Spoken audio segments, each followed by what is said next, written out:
not thyself over the pain of yesteryear, neither avail yourselves to the painful probabilities of tomorrow. For lo, your treasure is now. Now is the gift of today. It is filled with endless opportunity and every present possibility. The year 2009. The place, Washington, D.C. The man, Dr. Terrence A. Merritt.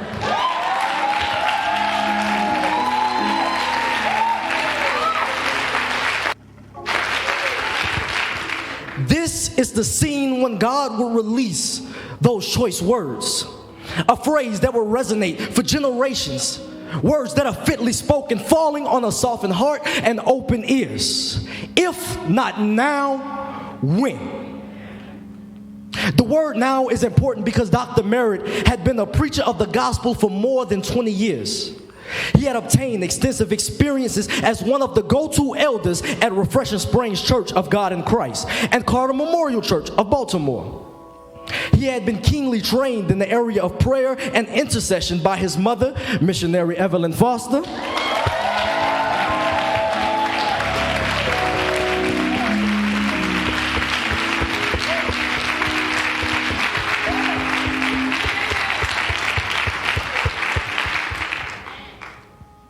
Dr. Merritt had spent 8 years in the area of missions, building churches and doing ministry in the foreign fields of Brazil, among people whose language he didn't even speak or understand. Traveling with an interpreter, it was at his hand that churches were established, property was purchased, and the Church of God in Christ denomination has expanded, and the message of salvation reached into the uttermost parts of the earth.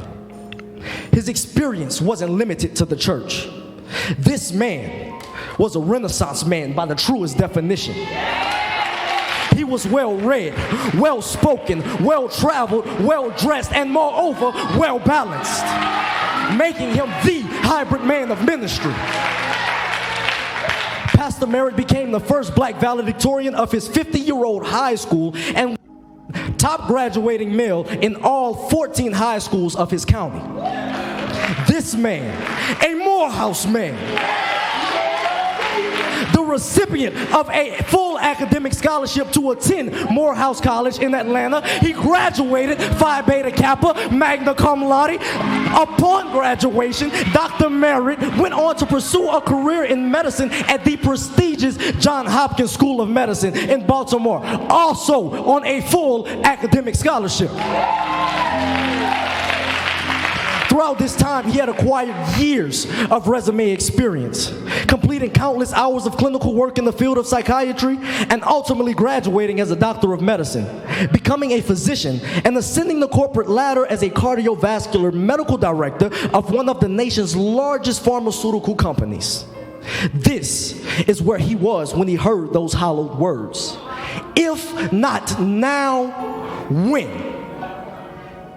God had given him everything that he needed to change and impact lives. God, in the fullness of time, would gather all of these things into one. Every disappointment and every smile, every rejection and every success, every tear and every triumph, every breakdown and every breakthrough. It was in this balance of time called now that God worked together all of these things. If you will, allow me to paint the picture of these words into one phrase. On the other side of now. You see, all that happens in this man's life had led him to a place of now. And now would be the acceptable time to step out of and over into, to hearken God's words and to move hastily into the future. Now, with all of life's griefs and all of life's fear. So often we put off tomorrow what we could do today. Notwithstanding the fact that someone somewhere is waiting on your availability of now. I'm so glad that a man named Terrence Andre Merritt stepped in and said yes in that moment. Because little did he know that there would not just be a person, but a people on the other side of his now. There would be at a bank and a couple at an IHOP table, a person leaving the gym, and even an old mother from his former church waiting for him on the other side of his now.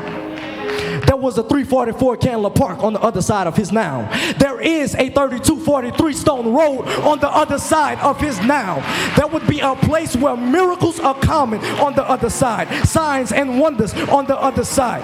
There would be a place called Life Church on the other side of his now. And 13 years later would be this moment, this present moment on the other side of his now. So brothers and sisters, the question today that belonged to Pastor Merritt at that time but is now being presented to you. If not now, when?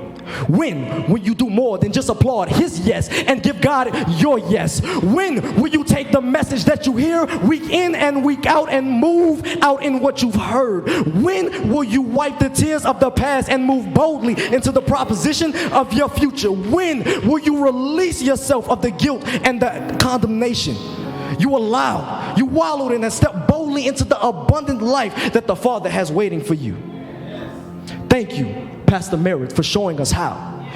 Thank you for moving it. Thank you for modeling and embodying all of what would be needed for our own futures. Church, the call is here, and the time is now. What more do you need to hear, and what more do you need to see? So on this 13th Founders Day, I invite you to ask yourself a question. If not now, if not now, church, if not now, then when?